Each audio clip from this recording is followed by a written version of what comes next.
तब लगा जब जज ने फैसला सुनाया कि तलाक से पहले अर्जुन को अगले 6 महीने आहना के साथ श्रोत मामा के साधारण घर में रहना होगा, जैसे किसी को रिश्ते से भागने की जल्दी हो और अदालत उसे पकड़कर कह दे, पहले उसी इंसान की जिंदगी जीकर दिखाओ जिसे तुमने तोड़ा है। राजकुमार जैसी हवेली, असा ऐसी कार, नौकर चाकर वाली दुनिया से निकलकर अचानक एक ऐसे घर में आना जहां पंखा हवा से ज्यादा आवाज करता है, गैस खत्म हो जाए तो दाल अधपकी रह जाती है और महीने का किराया चुकाने से पहले कैलकुलेटर 10 बार चलाना पड़ता है। यह सब अर्जुन के लिए बाहर का नहीं, भीतर का तूफान बनने वाला था। और यही शुरू होती है कहानी का असली ऑडियो बुक वाला ट्रैक, क्योंकि यह सिर्फ आने वाले एपिसोड नहीं बल्कि आने वाले महीनों की टीआरपी की गारंटी है। कहानी की जड़ें वहीं से शुरू होती हैं, जब हवेली का शहजादा, पिशिमोनी का लाडला अर्जुन धीरे धीरे अपनी ही कहानी का विलन बन गया था। उसे बचपन से यही सिखाया गया था, घर की औरतों के सपने नींद तक सीमित होने चाहिए। उनकी असली जगह रसोई, पूजा और सेवा है। लेकिन इसी हवेली में आई आहना, छोटी बहू लेकिन बड़े सपनों वाली, जिसने ठान लिया था कि शादी करेगी पर अपने सपनों को दहेज में नहीं देगी। शुरुआत में अर्जुन को उसकी यह अलगियत पसंद आई, लेकिन जैसे जैसे आहना का जुनून, पढ़ाई और पहचान आगे बढ़ने लगी, वैसे ही अर्जुन का अहंग कसकने लगा। पिशिमोनी और पोल्टू दादा ने आग में घी डालकर उसे यकीन दिला दिया कि पढ़ी लिखी और आगे बढ़ती पत्नी उसकी मर्दानगी के लिए खतरा है। फिर वह दिन आया जब सबके सामने हवेली के बीचों बीच उसने तलाक के कागज आहना पर ऐसे फेंके जैसे कोई पुरानी रसीद हो। उसे पूरा भरोसा था कि आहना रोएगी, मिन्नतें करेगी, पढ़ाई छोड़ देगी। लेकिन उस दिन हवेली का इतिहास बदल गया।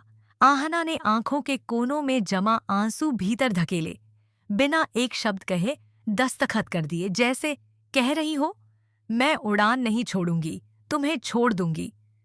और वह हवेली से निकलकर श्रोत मामा के छोटे लेकिन रिश्तों से भरे घर में आ गई।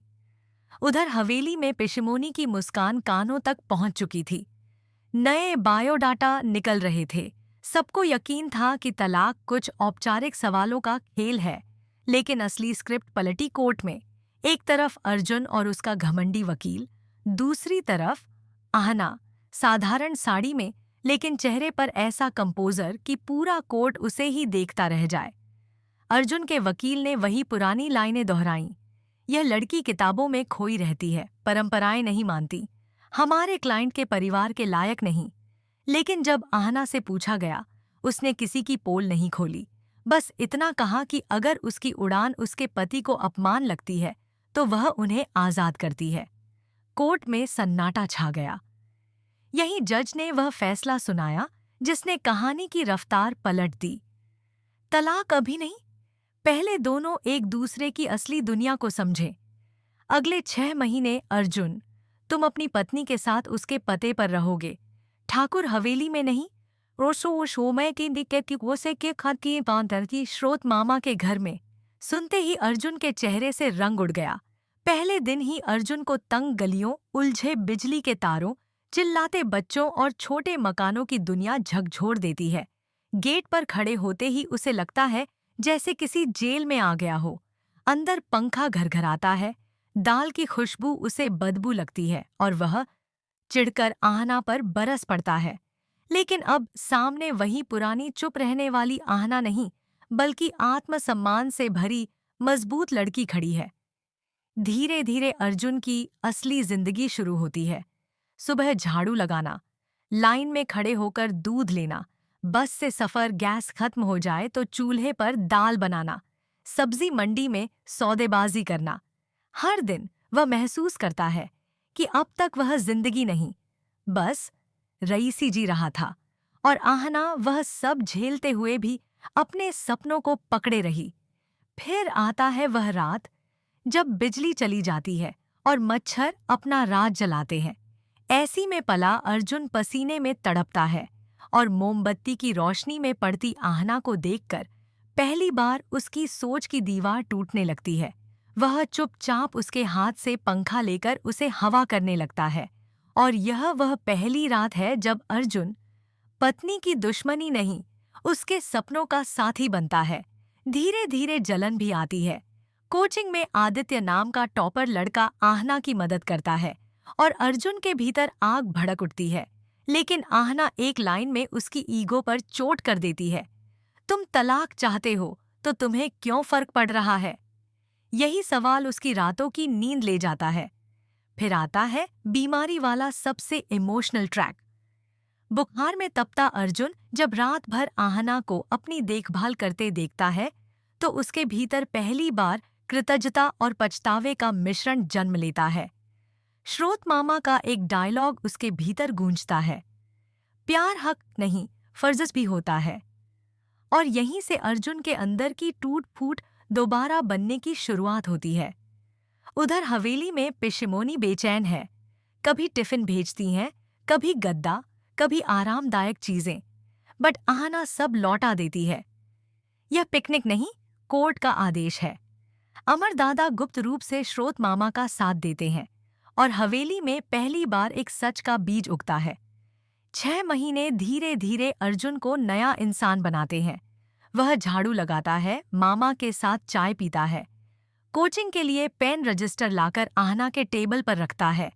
वह अब राजकुमार नहीं, एक साधारण इंसान बन चुका है जो समझता है कि घर झूमरों से नहीं, रिश्तों से बनता है। आखिर वह कोर्ट की आखिरी तारीख आती है। सब दमान दम बैठकर इंतजार करते हैं कि अर्जुन क्या कहेगा। जज पूछते हैं, क्या आप अभी भी तलाक चाहते हैं? और अर्जुन धीरे से जेब से पुराने तलाक के पेपर निकालकर सबके सामने फाड़ देता है। मुझे तलाक नहीं चाहिए माय लॉर्ड, मुझे सजा चाहिए।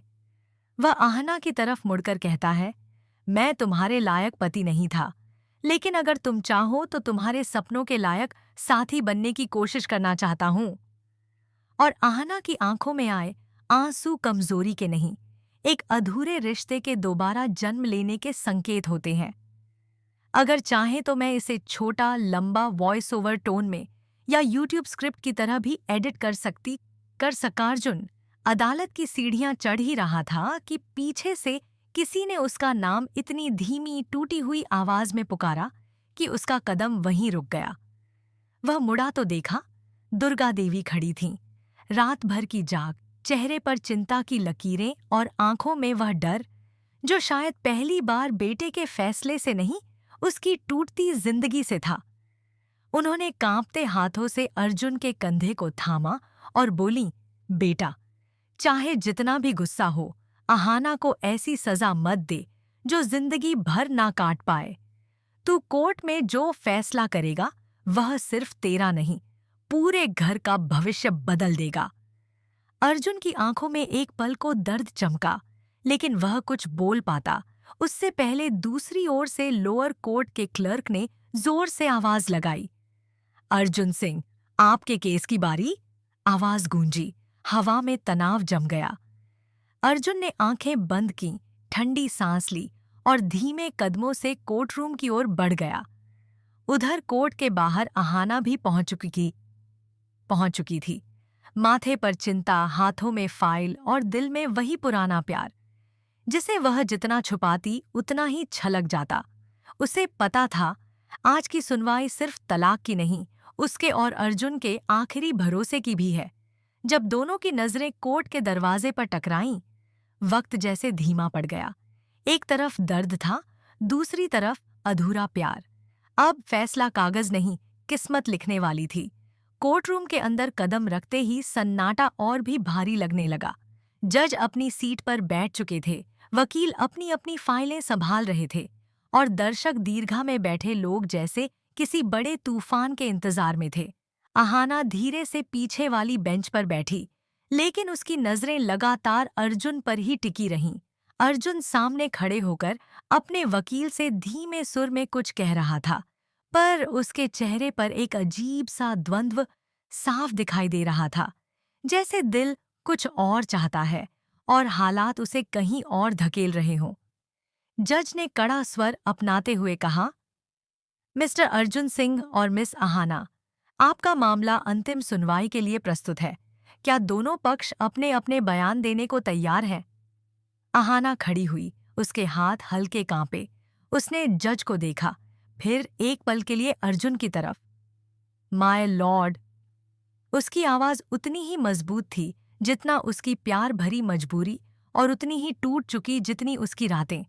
मैंने दस्तखत किए थे, लेकिन मजबूरी में। मैंने रिश्ता छोड़ा था, पर प्यार नहीं। सारा कोर्टरूम एक पल में शांत हो गया। अर्जुन के चेहरे पर जैसे खून उतर गया। जज ने भौहें ऊंची कीं। क्या आप कह रही हैं कि तलाक के लिए सहमति आपकी मर्जी से नहीं थी? अहाना की आंखों में नमी चमकी। जी, क्योंकि मैं आज भी अर्जुन से उतना ही प्यार करती हूँ जितना पहले करती थी। यह सुनते ही अर्जुन जैसे पत्थर बन गया। उसका गुस्सा, उसका अभिमान, सब एक पल में बिखरने लगा। पर वह कुछ कह पाता उससे पहले जज ने उसकी ओर देखा। मिस्टर अर्जुन, क्या आप भी कुछ कहना चाहेंगे? पूरे कोर्टरूम में हर नजर अर्जुन पर टिक चुकी थी। दुर्गा देवी बाहर खड़ी प्रार्थना कर रही थीं। बहुएं सांस रोके बैठी थीं, और अहाना, वह सिर्फ अर्जुन की ओर उम्मीद से देख रही थी।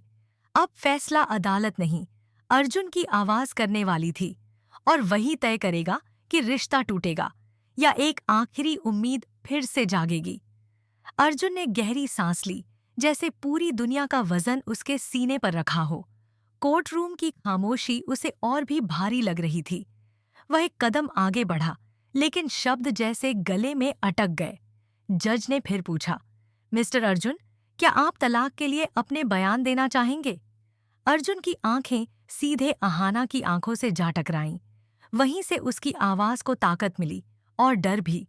धीरे से वह बोला, माय लॉर्ड, मैं। अर्जुन रुक गया। शब्द उसके होंठों पर ठिठक गए। पूरा कोर्ट जैसे सांस रोके खड़ा था। आखिर उसने हिम्मत जुटाई। मैंने हमेशा यही सोचा कि मेरी जिद, मेरे नियम, मेरी जिम्मेदारियों के लिए जरूरी थे।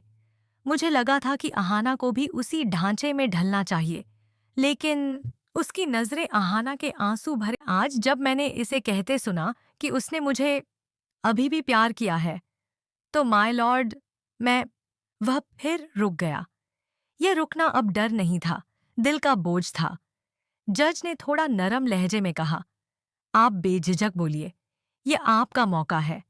अर्जुन ने आंखें बंद कीं, जैसे सच को भीतर से खींचकर बाहर लाना पड़ रहा हो। और फिर सारी मजबूती टूटते हुए उसने कहा, माय लॉर्ड, मैं तलाक नहीं चाहता। एक झटके में कोर्टरूम में हलचल मच गई।